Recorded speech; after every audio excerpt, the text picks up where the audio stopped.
नमस्कार दोस्तों, एक बार फिर से हमारे यूट्यूब चैनल में सबका स्वागत है। तो आज हम फिर से एक फिल्म लेकर आए हैं जो कि आज की फिल्म होने वाली बिल्कुल लेटेस्ट खेसारी लाल जी का गाना है। और ये गाना है नथुनिया। ठीक है, ये गाना नथुनिया है और ये बहुत ही ज़बरदस्त सॉन्ग है। इस गाने का नाम है बरसेला नोट बरसेला तोहरा नथुनिया पे, जब हिलौलू कमर दुनिया पे। तो काफ़ी बेहतरीन गाना है दोस्तों। हमें उम्मीद कि आपको कोई गाना पसंद आएगा।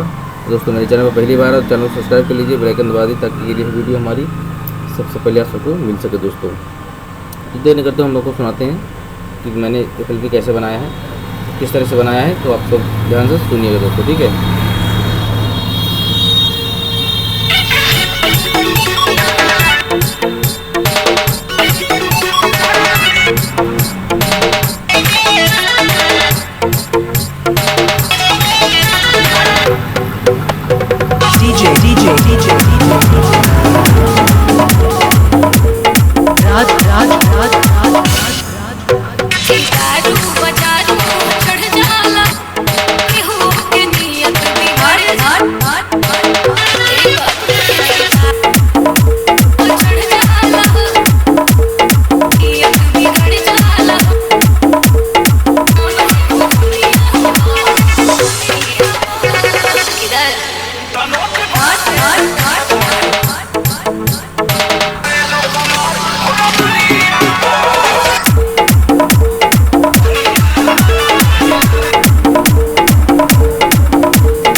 DJ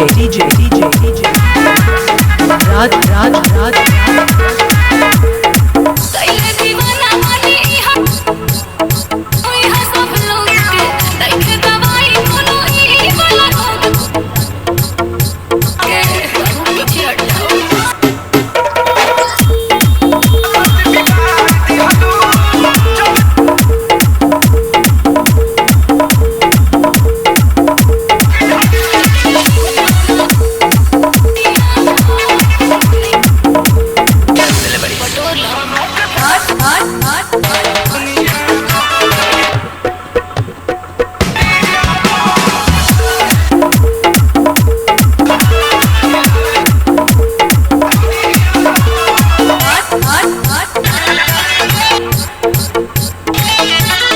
मधुआपुर बाजार।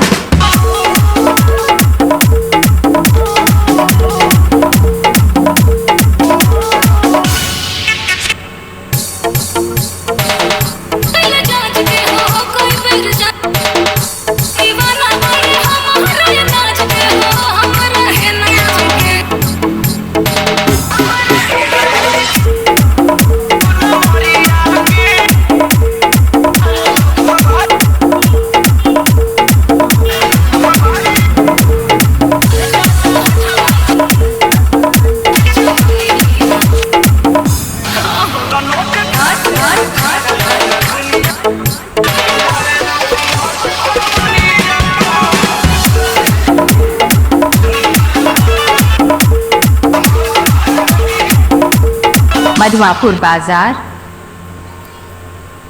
दोस्तों उम्मीद करते हैं आप सबको वीडियो पसंद आएगा। वीडियो पसंद आए दोस्तों तो लाइक जरूर कर देना और शेयर कर देना, और इसी तरह हमारी फिल्म आपको सबको मिलती रहे दोस्तों। तो आज के फिल्म बस इतना ही, फिर मिलते हैं कि नहीं फिल्म के साथ दोस्तों। तब तक के लिए नमस्कार, जय हिंद दोस्तों।